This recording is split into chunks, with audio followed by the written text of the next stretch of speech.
모세의 법대로 하면은 할례를 받지 아니하면은 너희 구원을 받지 못한다.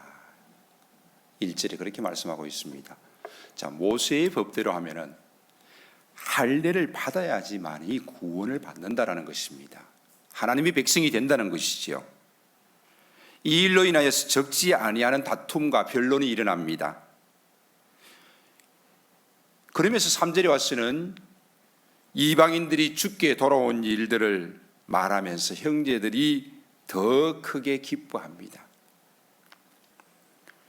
그러면서 하나님께서 자기들과 함께 계셔서 행하신 이 모든 일들, 즉 이방인들에게 복음이 전파되어지고 이방인들이 죽게 돌아오는 일들을 말하는 것입니다.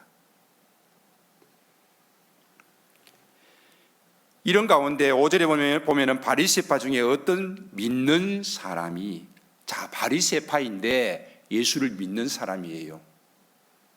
그 사람이 일어나서 이렇게 말합니다.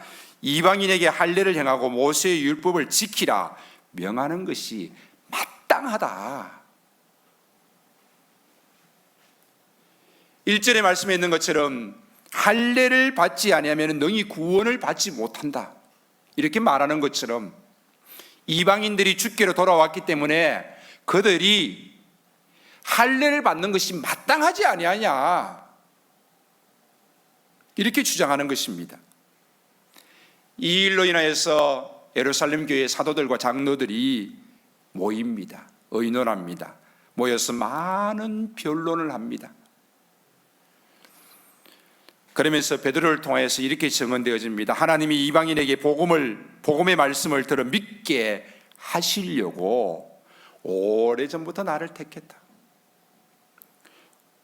우리에게와 같이 그들에게도 성령을 주어서 증언하게 하신다. 베드로를 통하여서 고넬료에게 복음이 전파되어지게 하시고 바울을 예수님께서 부르셔서 그를 이방인을 위하여서 택한 나의 그릇이다라고 말씀하십니다. 그러면서 이제 복음이 예루살렘에만 머무는 것이 아니라 유대에만 머무는 것이 아니라 이방까지, 땅끝까지 전파되어지게 되는 것입니다. 이 일들이 일어나면서 복음이 전파되어질 때에 이방인들이 주께로 돌아오는 놀라운 일들이 계속해서 일어나게 되어집니다. 이 일로 인해서 함께 기뻐하면은, 하나님께 영광을 돌리면은 이것으로 끝났으면 괜찮은데, 이 일로 인하여서 그들에게 있어서 할례의 문제, 그들도 할례를 받아야 되지 않느냐, 그들도 우리와 마찬가지로 할례를 받고 그들도 우리와 마찬가지로 율법을 지켜야 되지 않느냐는 것입니다. 지금도 그들은 가장 중요하게 여기는 율법이 있습니다. 그것은 바로 안식일입니다. 그리고 음식입니다.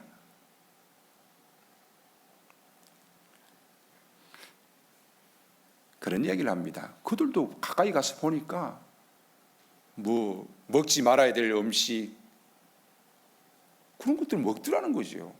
잘 지키지 않아요. 그런데 유독 그들이 자기들이 사는 곳을 떠나서 나오게 되어지면은 그것들을 더 잘 지키는 모습을 보여줍니다. 그것은 그들의 정체성입니다. 나는 이런 사람입니다. 나는 하나님을 믿는 사람입니다. 나는 유대인입니다. 그러면서 그들이 철저하게 율법을 지킵니다. 안식일을 지키고 먹지 말아야 될 음식을 먹지 아니하고 하루에 기도해야 될 때 늘 기도합니다. 시간을 정해놓고 기도합니다. 그래서 심지어는 한국에는 백화점에도 그들이 기도하는 장소가 마련되어져 있습니다. 호텔에 가면은 자세히 보면은 화살표가 있습니다. 그 화살표를 향하여서, 메카를 향하여서 그들은 기도합니다.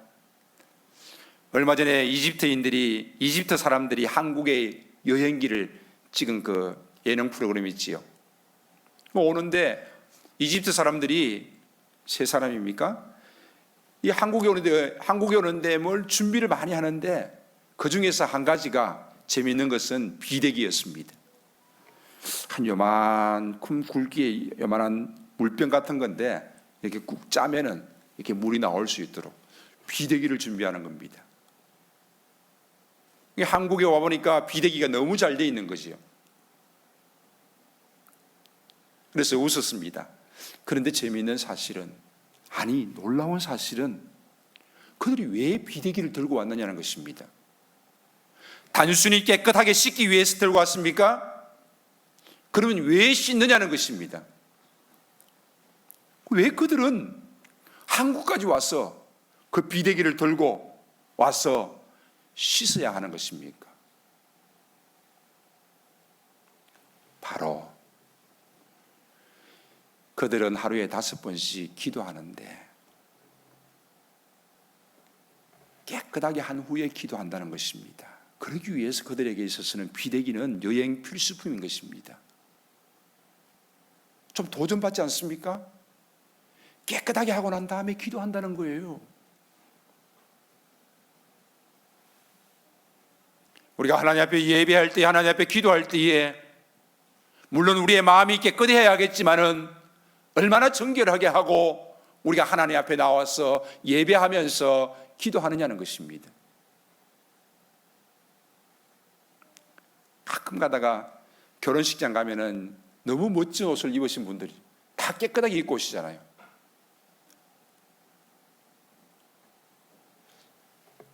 근데 교회 올 때는 조금 그렇지 않거든요. 물론 편하게 올 수 있습니다. 반바지 입고 와도 제가 뭐라 그러지 않습니다. 그러나 우리가 깨끗이 씻고 깨끗한 옷을 입고 정결하게 입고 하나님 앞에 최선의 모습으로 예배드리는 것은 중요합니다. 헌금도 예전에 우리의 어머니들은 다리미를 다려가면서 또 은행에 가서 바꾸어서 새 돈으로 깨끗한 것으로 드리지 않습니까? 그것은 우리의 마음입니다. 화장실 갔다 와서 화장지를 닦았는데 물로 씻지 않았다고 해서 더럽습니까? 그러나 그들은 그들의 시인 앞에서 기도할 때 절대 그런 모습을 가지지 않는 것입니다. 깨끗한 모습으로 기도하는 것입니다. 이처럼 율법의 문제가 그들에게 있어서는 참 중요한 것이었습니다. 주께 돌아오는 이방인들, 그들이 주께로 돌아왔는데 그들도 율법을 지켜야 되지 않느냐는 것입니다. 그러면서 심지어는 할례까지 행해야 된다라고 말하고 있습니다. 교회는 구원받은 믿음의 공동체입니다. 이 공동체 한 사람 한 사람을 하나님께서는 사랑하시는 줄로 믿습니다. 하나님의 사랑받는 존재입니다. 그리고 하나님의 사랑을 알고 살아가는 존재입니다. 하나님을 안다는 것, 하나님의 사랑을 받는다는 것, 하나님의 은혜를 받았고 하나님의 은혜를 안다는 것, 그것은 인간이 이 땅에 살아가면서 가장 가치 있는 일인 것입니다. 하나님이 나를 사랑하신다는 사실을 알고 하나님의 은혜를 고백하면서 간직하면서 살아가면서, 그리고 그들이 모여서 교회 공동체를 이루어서 그 교회를 통하여서 하나님 앞에 예배하고, 교회를 통하여서 복음을 전파하고, 교회를 통하여서 성도들이 서로 돌보는 일을 합니다. 그러므로 교회는 구원받은 믿음의 공동체로서 하나님의 사랑받는 존재인 것입니다. 하나님께서는 한 사람 한 사람을 사랑하시는데 하나님이 이 한 사람 한 사람 사랑하시는 것보다 더 많이 사랑한다고 할 수 있습니다. 무엇입니까? 바울은 이 하나님의 사랑하시는 것을 정확하게 말하면서, 바울은 이 하나님의 사랑하시는 이것을 그리스도의 비밀이다라고 말하고 있습니다. 하나님은 유대인들을 선택하시고 유대인 가운데 임재하셨습니다. 그들에게 말씀을 맡기시고 하나님의 백성으로 살아가게 하시면서, 또한 그 하나님의 사랑하심이 예수 그리스도의 임재하심으로 나타날 때에도 그들 가운데 임재하셨습니다. 죄인을 위하여 십자가에서 자신을 내어주셨던 예수님은 부활하시고 성령으로 다시 찾아오셨습니다. 그 성령의 찾아오심은 우리에게 믿음을 주셨고 은혜를 주셨고 확실한 증거를 주셨습니다. 믿음으로 말미암아 하나님을 인정하고 자신이 죄인됨을 고백하게 할 수 있는 것도 성령의 역사이십니다. 오직 믿음으로 말미암아 구원을 얻게 되어집니다. 지금까지 그들은 하나님의 백성의 표징으로서 할례를 행했고 또 이제는 할례를 행해야지만이 구원을 받는다라고 말하고 있습니다.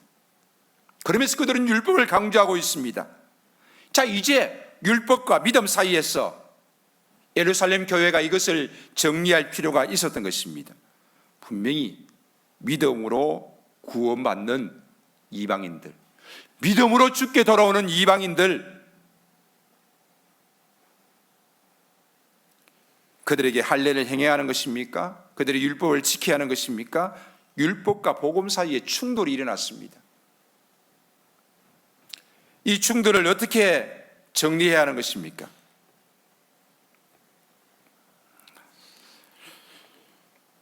할라카와 하가다가 있습니다. 유대 율법이 있고요. 그 율법이 있으면 그 율법을 그들은 행합니다. 음식의 율법이든지 안식일의 율법이든지 율법을 행합니다. 그런데 하가다는 말하다, 설명하다, 또 하나님의 명령을 효과적으로 가르치기 위해서 고안된 유대인의 자녀 교육 지침서로 이렇게 설명되어집니다. 예수님께서 오셔서 놀라운 일들을 많이 행하셨습니다. 그러나 가장 놀라운 일들은 바로 예수님의 입술에서 나오는 말씀이었습니다. 그들은 그저 율법을 지켜야만 했습니다.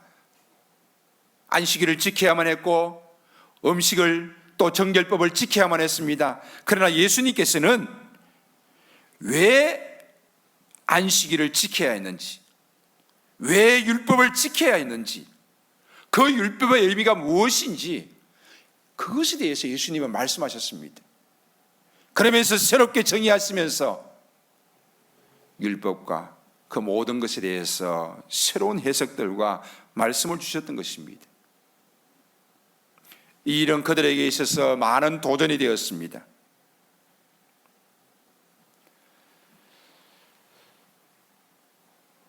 구원이 무엇이며 어떻게 구원에 대한 확신을 가질 수 있습니까?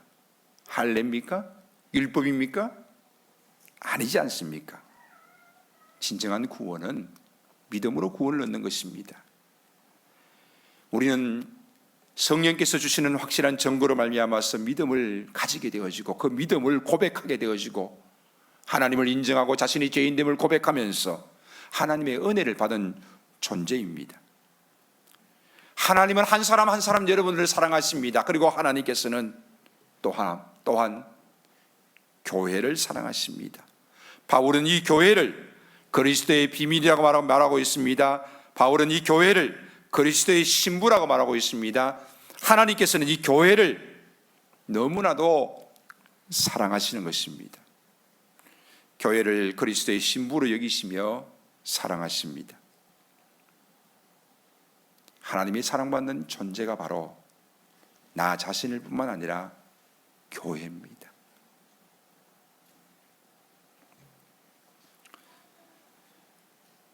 이번 주 우연히 김형석 교수님의 강의를 들을 기회가 있었습니다. 1920년생으로 연세대학교 명예 철학과 교수입니다. 믿음이 아주 좋으시고 신실하신 분이고 신앙이 좋으신 분입니다.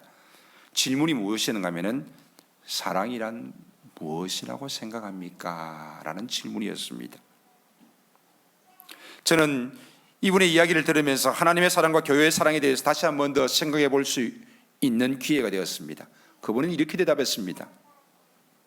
사랑은 지금 현재 103세입니다. 103세를 살아온 그분의 답변입니다. 사랑은 더불어 사는 원리라고 할 수 있습니다. 사랑하는 사람은 함께 있기를 원하며 더불어 살기를 원합니다.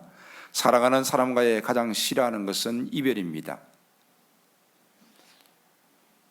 그 어떤 이별이 되었든 간에 오늘의 이별이 되었건 또 긴 이별이 되었건 이별입니다. 죽음이 가져오는 이별도 있습니다. 그 이별은 더 이상 사랑이 아닙니다. 이별 후에는 사랑이 있겠습니까? 싸움도 없습니다. 싸움은 사랑을 상실했을 때의 부작용이라고 할 수 있습니다.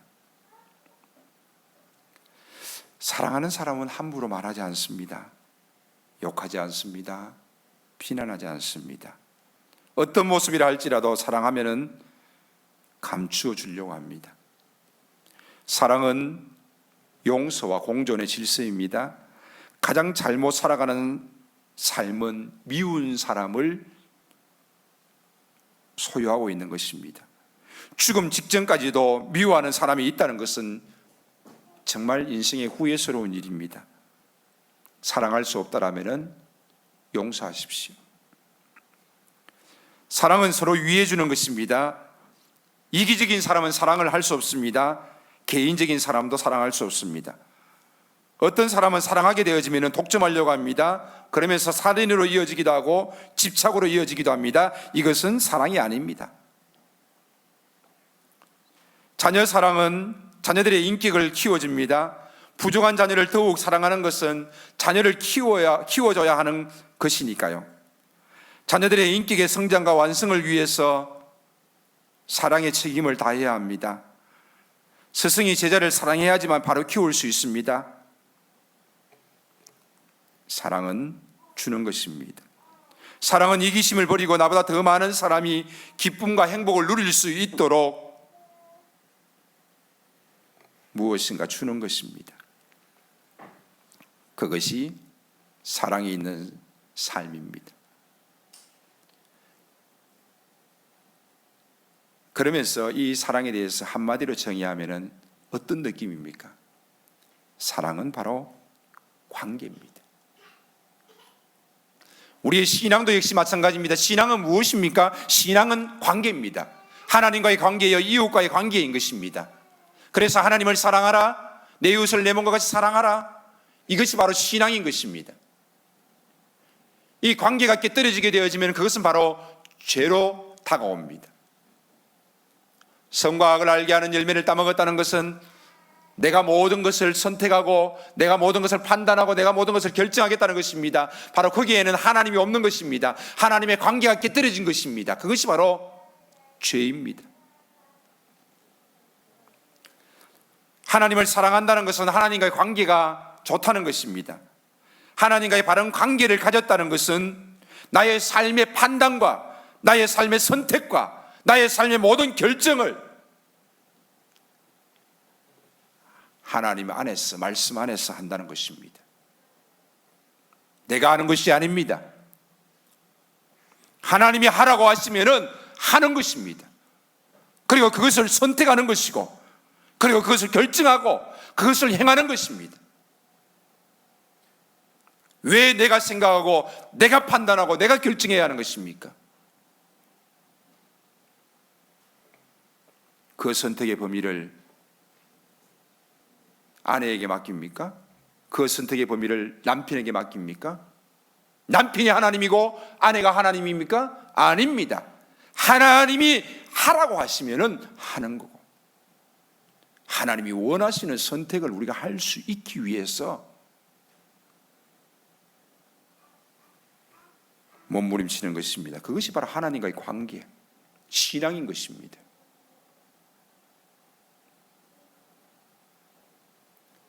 자기가 선택하고 자기가 판단하고 자기가 결정한다면 그것은 하나님과의 관계가 깨떨어진 죄의 모습입니다. 그 문제를 다른 사람에게 맡긴다는 것도 역시 하나님과의 관계가 아닌 것입니다. 하나님과의 관계에서 떠난 자의 모습은 바로 죄의 모습인 것입니다. 그러므로 사랑은 관계인데 하나님과의 관계를 바로 하는 것이 가장 중요한 것입니다. 사랑은 관계입니다. 교회와의 관계입니다. 바로 이웃을 사랑하라. 우리에게 주어진 가장 중요한 이웃은 바로 교회 공동체인 것입니다. 하나님의 사랑을 받고 은혜를 받은 우리가 한 믿음으로 한 마음으로 공동체를 이루는 것은 매우 중요합니다. 오늘 커리큘럼의 세 번째 대지입니다. 한 마음으로, 한 믿음으로 공동체를 이루어가야 하는 것입니다. 우리의 인생에 있어서 교회는 아주 중요하며 매우 비중 있는 곳입니다. 바로 여기에서 사랑의 관계를 가져야 되는 것입니다. 어떤 사람들은 교회를 자신의 영리를 위해서, 자식의 이익을 위하여서 생각하는 사람들도 있습니다. 교회는 사랑을 주는 곳이고 사랑을 받는 곳입니다. 사랑은 개인주의자 또 이기주의자는 사랑할 수도 없고 사랑을 받을 수도 없고 줄 수도 없습니다.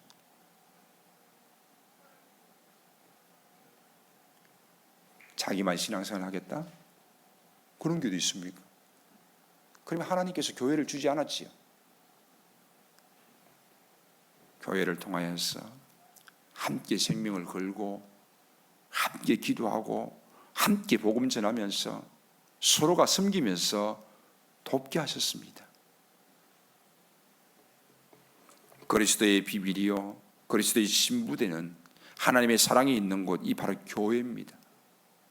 이 교회를 우리는 사랑하면서 교회 속에서 하나님의 사랑을 서로 나눌 수 있어야 하는 것입니다. 같이 찬양하고 같이 기도하고 하나님의 말씀을 듣습니다. 섬기고 봉사합니다. 하나님의 말씀을 듣되 하나님의 말씀을 듣습니다.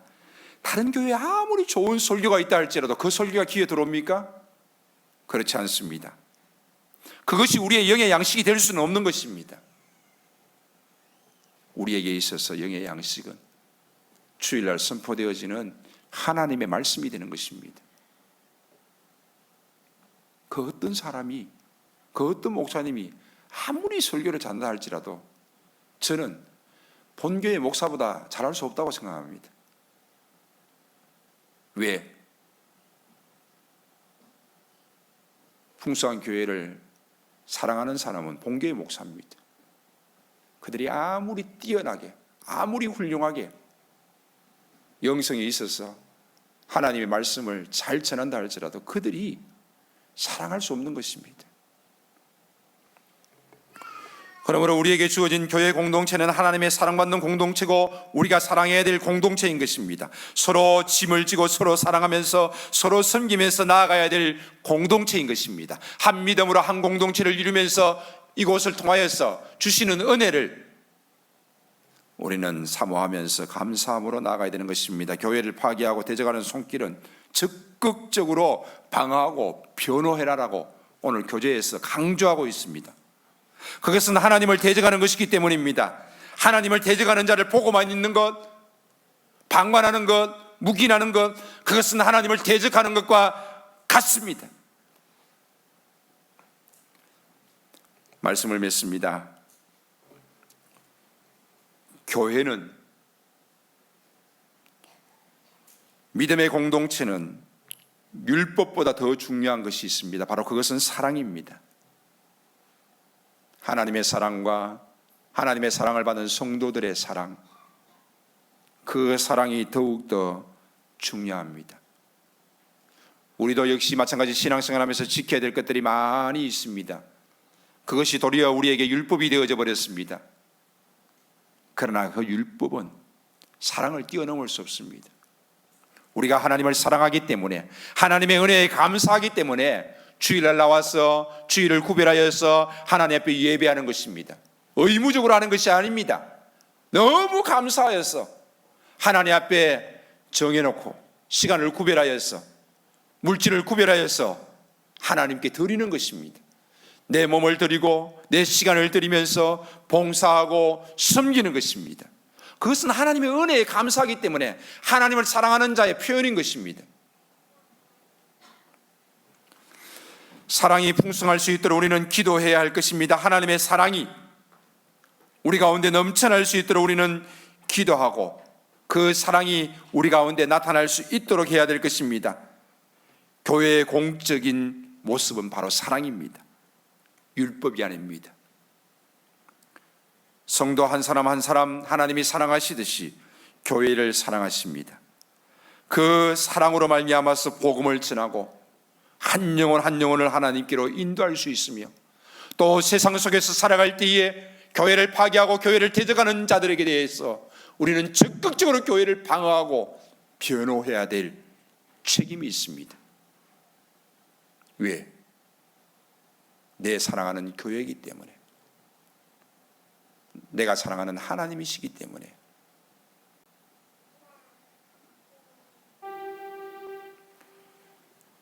오늘도 우리는 사랑이 우리 가운데 넘쳐날 수 있길 바랍니다. 구원의 감격이 우리 가운데 늘 있길 바랍니다. 믿음이. 그래야 해서 하나님 앞에서 하나님을 여러분들이 귀하게 여기시고 섬길 수 있는 그런 신앙의 모습들, 또한 한 믿음의 공동체, 교회 식구들을 귀하게 여기고 아껴주며 서로 섬기고 서로 봉사하고 함께 믿음으로 달려갈 수 있는 그런 풍성한 교회의 지체들이 될 수 있기를 주의 이름으로 간절히 축원합니다. 아멘. 살아계신 하나님 아버지, 감사합니다. 이 시간도 찬양함으로 말씀을 붙잡고 믿음의 고백을 하기를 원합니다. 기도하기를 원합니다. 주의 성령께서 우리의 찬양 가운데 기름 부어주시고 임재하셔서 역사하여 주시옵소서. 찬양하는 찬양대원들을 주께서 기억하시고 함께 찬양하는 주의 지체들을 기억하시고 풍성한 교회 공동체를 주께서 기억하시사 찬양이 하나님을 영광되게 하며 우리 가운데 더욱더 은혜가 풍성할 수 있게 하여 주시옵소서. 옆 사람의 찬양을 통하여서 옆 사람이 은혜 받게 하시고 찬양단 찬양대원들의 찬양을 통하여서 서로 은혜를 나눌 수 있게 하여 주시옵소서. 이 시간도 간절히 기도하기를 원합니다. 찬양하기를 원합니다. 영광 돌리기를 원합니다. 주님 받으시옵소서. 예수님의 이름으로 기도하옵나이다. 아멘. 살아계신 하나님 아버지, 믿음으로 살겠습니다. 믿음으로 살겠습니다. 믿음으로 살겠습니다. 믿음은 흔들리고 참으로 나약하고 연약한 모습을 보일 때가 너무나도 많지만 하나님이여 나를 붙잡으시고 은혜를 더하여 주셔서 더욱더 믿음으로 달려갈 수 있도록 하나님 은혜를 베풀어 주시기를 간절히 바라옵고 원합니다. 세상 따라가지 않게 하여 주시옵소서. 사람 따라가지 않게 하여 주시옵소서. 주님의 영원히 변하지 않는 사랑과 은혜 가운데 있게 하여 주시기를 간절히 바라옵고 원하옵나이다. 우리의 찬양 속에 믿음의 고백이 있었음을 고백합니다. 기도가 있었음을 주여 고백합니다. 주여 우리의 기도를 들으시옵소서. 감사와 영광을 돌리며 예수님의 이름으로 기도하오며 지금은 우리 구주 예수 그리스도의 은혜와 하나님 아버지의 무한하신 사랑하심과 성령 하나님의 함께 하시고 도우시며 인도하시고 교통하시는 역사가 사랑하는 우리 자녀들 가운데, 가정 가운데, 사랑받는 주의 몸된 교회 가운데, 이 나라와 이 민족과 D6 사역 위에 이제로부터 영원토록 함께 있을지어다. 아멘.